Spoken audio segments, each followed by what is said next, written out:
नैना सोनी। मैं इस सेशन के लिए आपकी टैरो कोच रहूंगी। सबसे पहले बिगनर्स का इंट्रोडक्शन थोड़ा लेते हैं कि देखिए, इस फील्ड में आना अपने आप में ना एक रहस्यमयी चीज है, क्योंकि इट्स अ मिस्टीरियस साइंस। ठीक है, हर एक इंसान आपको रीडिंग करता हुआ नहीं दिखता। तो मैं इतना अंडरस्टैंड कर पाती हूँ अपने तजुर्बे से कि कुछ आपकी लाइफ में ऐसा जरूर हुआ है जिसकी वजह से आप इस चीज में जुड़ना चाहते हैं, जानना चाहते हैं। तो सबसे पहले हम अ, उन स्टूडेंट से बात करेंगे जो मुझे स्क्रीन पे नए दिख रहे हैं। मधु, आप मुझे बताइए कि आप क्यों जुड़ना चाहते हैं टैरो से। आप अपने आप को अनम्यूट करिए मधु, आप म्यूट है, नीचे ऑप्शन होगा। Okay okay okay. Hi. Hi Naina. Hello. मेरा देखिए पर्पस ये है कि मैं कुछ वैसे आई एम वर्किंग वूमन। मैं जॉब करती हूँ ऑलरेडी प्राइवेट सेक्टर में। And I want something new, learning something new. तो दैट्स वाई मुझे थोड़ा सा इंटरेस्ट इसमें जगह। मैंने इंस्टाग्राम में इसकी वीडियोस देखी। कुछ मेरी फ्रेंड्स अटैच्ड है मेरे साथ, वो भी इसके बारे में बताती है। तो इसलिए मेरा थोड़ा सा मतलब अट्रैक्शन आया कि मैं इसको लर्न करूँ, इसके बारे में कुछ जानूँ, सीखूं, ताकि मुझे आगे फ्यूचर में कुछ हेल्प करे ये। Okay, great great. और आप बहुत सही प्लेटफॉर्म पे हैं, और डेफिनेटली अगर आप इसको अच्छे से सीखते हैं आगे जाके ना फ्लरिश होंगे आप। हम्म। तो ऑल द बेस्ट।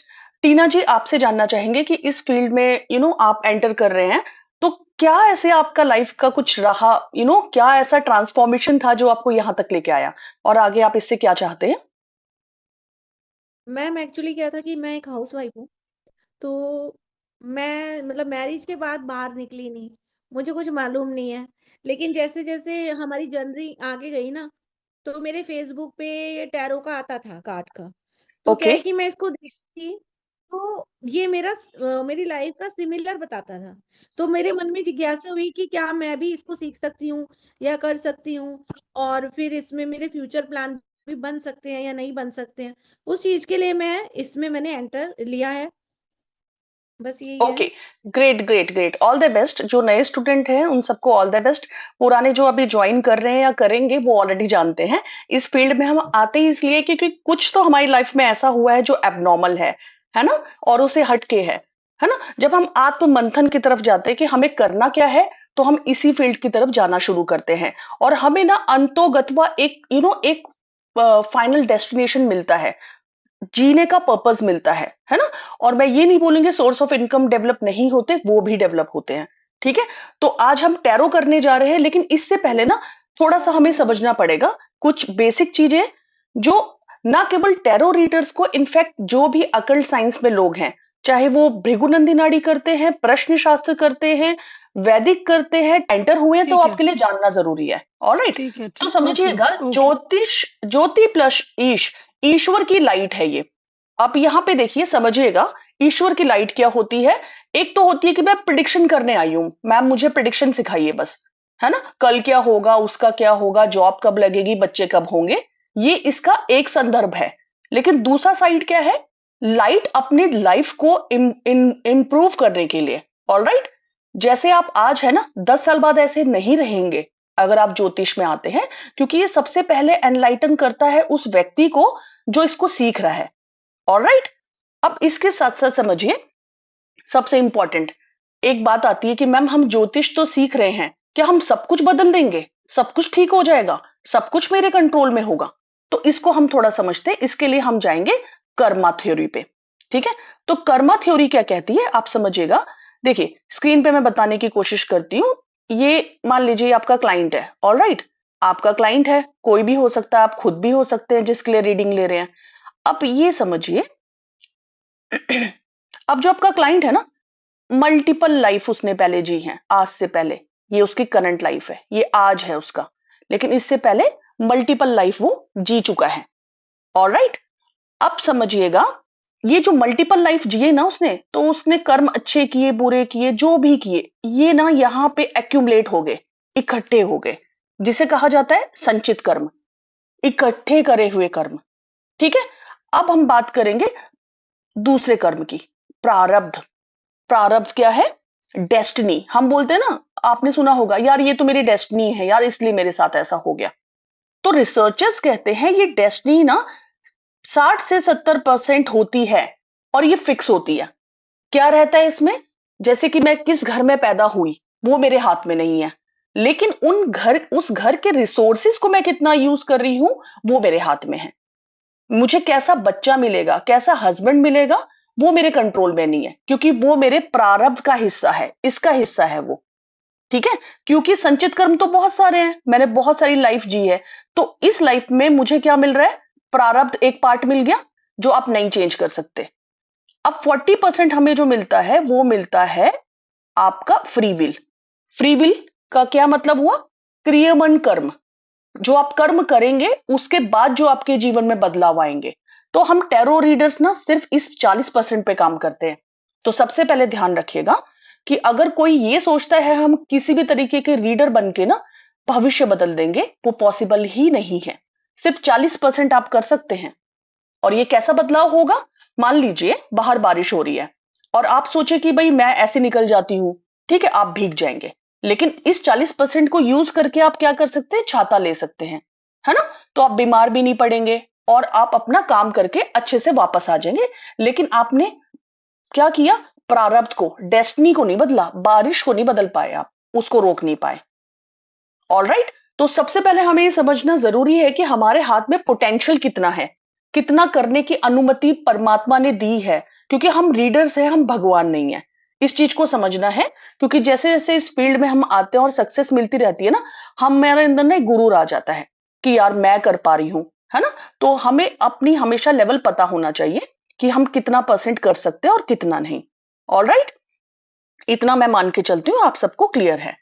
चलिए अब बात करते हैं थोड़ा सा टैरो के बारे में। जो आप पढ़ने आए हैं उसको थोड़ा सा समझेंगे, बाकी तो हमें स्टडी ही करना है आगे, लेकिन उसका थोड़ा सा इतिहास समझना जरूरी है।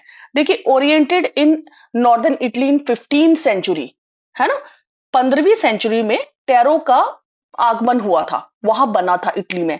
लेकिन लोग ना वहां पे इसको गेम की तरह खेलते थे, है ना, वो क्या करते थे, इसको सीरियस नहीं लेते थे। लेकिन जैसे जैसे इसके ऊपर रिसर्च हुई, उसके बाद क्या हुआ, लेट 17th सेंचुरी में लोगों को यह आभास हुआ कि ये तो एक डिवाइन टूल है। ऑलराइट, और टाइम टू टाइम इसके नाम भी बदलते गए, कभी टैरोचिनी, कभी टैरोट, है ना, बदलते बदलते बाद में जाके ये टैरो इसका फाइनल नाम हुआ। अब समझिएगा, लोगों को लगता है कि 10 से 20 साल पुराना है ये टैरो, अभी आया है मार्केट में। Not at all. 15वीं सेंचुरी में आया, 17वीं सेंचुरी में, 17th सेंचुरी में इंडिया में आया। ऑलराइट, अब समझिएगा मीनिंग ऑफ टैरो क्या बताता है। टैरो, तोड़ेंगे शब्द को, टैरोस, तो way of life, royal way of life. अब समझिएगा रॉयल कैसे हो सकती है आपकी जिंदगी, कैसे आपकी जिंदगी रॉयल बनेगी, रॉयल बनेगी। मधु जी आप बताइए मुझे, कैसे टैरो आपकी लाइफ को रॉयल बना सकता है।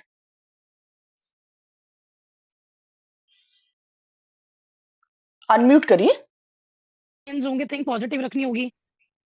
और रॉयल कैसे, मतलब क्या देगा आपको, पैसा दे देगा, मनी दे देगा, क्या दे देगा टैरो आपको, क्या दे देगा जिससे आपकी लाइफ रॉयल हो जाए।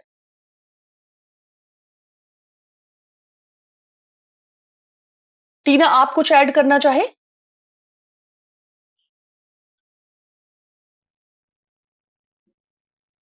चलिए मैं आपको बताती हूँ, रॉयल वे ऑफ लाइफ का क्या मतलब है कि लाइफ में ना आप अगर दो रास्तों पे जा रहे हैं ना, आपको लेफ्ट जाना है कि राइट जाना है, ठीक है, वो आपको रास्ता बता सकता है। ये रॉयल का मतलब सिर्फ इतना है।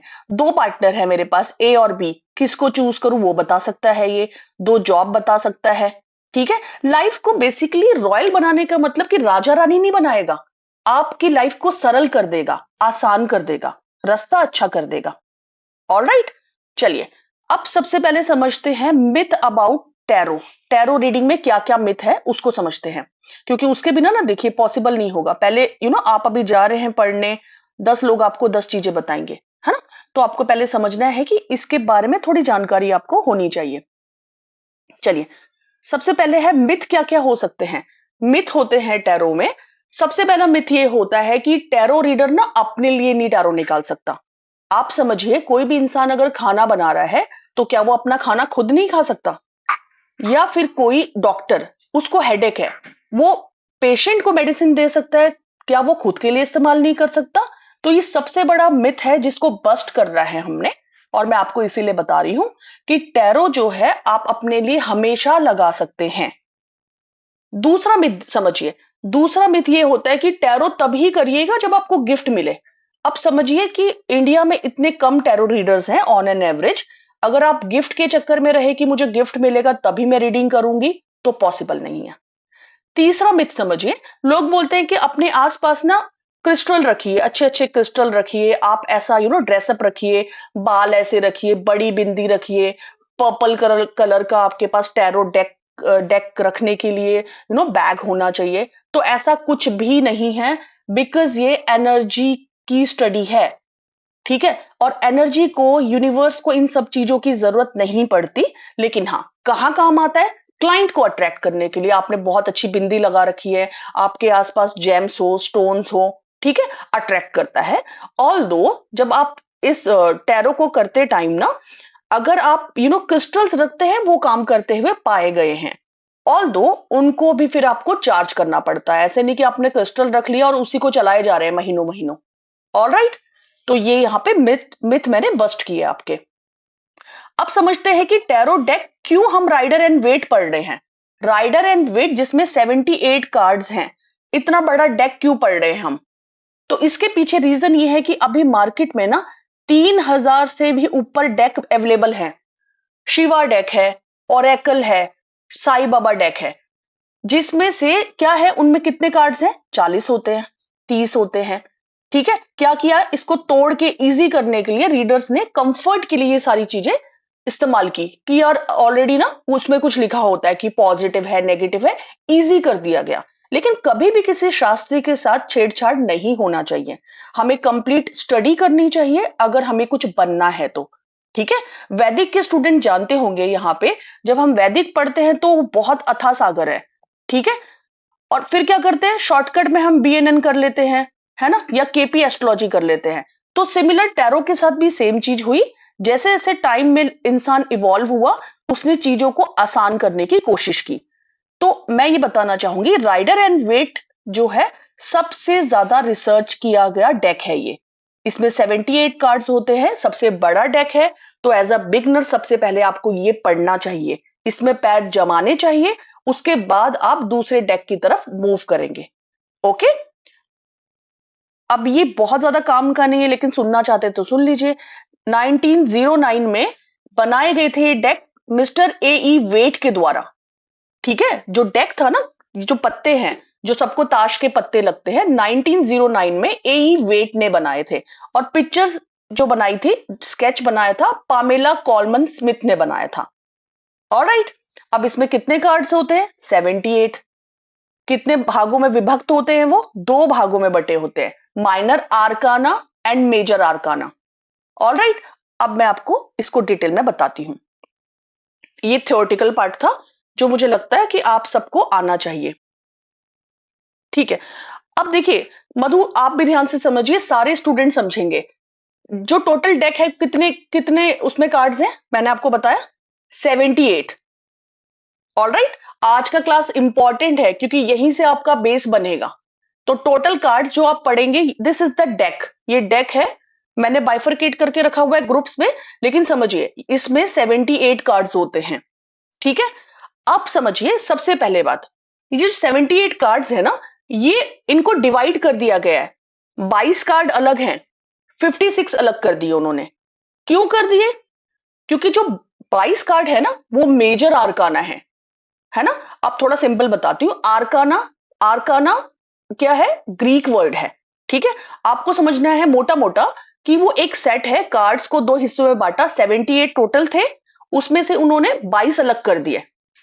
और जो ये 22 हैं, पहले इनको समझिए, ये 22 को समझेंगे, फिर 56 को बाद में समझेंगे। लक्ष्मी जी आप भी समझिएगा, टोटल डेक है, कार्ड का जो जो टोटल कार्ड का डब्बा है ना, उसमें 78 कार्ड्स है, लिख लीजिए आप।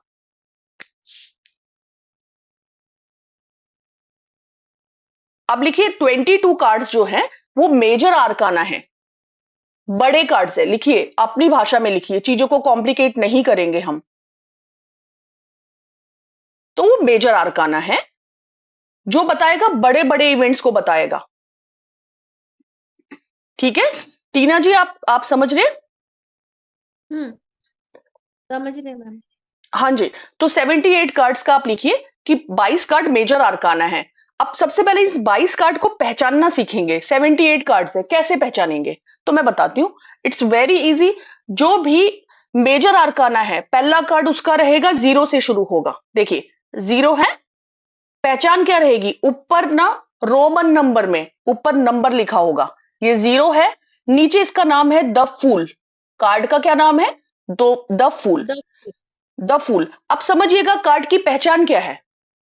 ऊपर उसका नंबर 1, उसका नाम मैजिशियन। ठीक है, तो मुझे लगता है कि बिल्कुल भी टफ नहीं है। आप समझ चुके हैं कि जो 22 कार्ड हैं, बड़े कार्ड जिनका नाम है मेजर आर्काना, उनकी पहचान है ऊपर उसका नंबर रोमन में नंबर 2 और नाम है हाई प्रीस्टेस। ठीक है, लिखिए कैसे पहचानेंगे बड़े कार्ड्स को। टीना जी आप बताइए कैसे पहचानेंगे? ऊपर नंबर होगा और नीचे नाम होगा।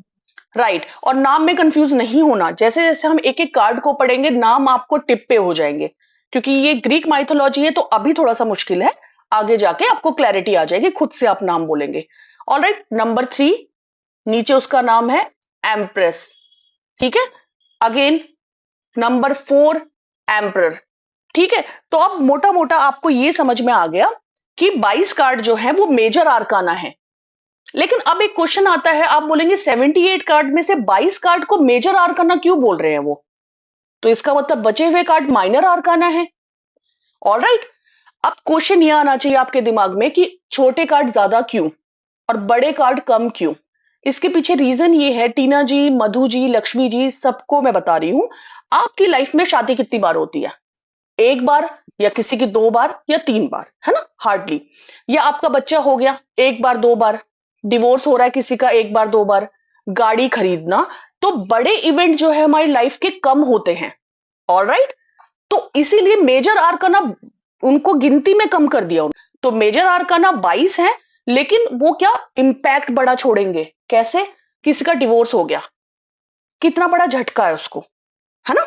या किसी का चाइल्ड बर्थ हुआ, कितनी बड़ी खुशी है उसके लिए। हर रोज तो सुबह शाम वो फील नहीं कर रहा ना। तो मेजर आर्काना 22 कार्ड हैं, पहचान रहेगी ऊपर न्यूमेरिक और नीचे उसका नाम। ठीक है, ऊपर रोमन में नंबर रहेगा, नीचे उसका नाम रहेगा, ये पहचान है। ऑलराइट, किसी को डाउट हो तो चैट बॉक्स में डाल सकते हैं मुझे क्वेरी। मुझे लगता है यहां तक सब कुछ क्लियर है। लक्ष्मी जी आपको क्लियर है ये?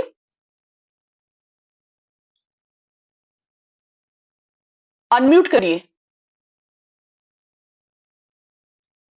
चलिए नेक्स्ट हम करते हैं। अब आते हैं नेक्स्ट जो कार्ड बचे, मैं आपको स्क्रीन पे ले जाती हूँ उसके लिए। Wait a minute.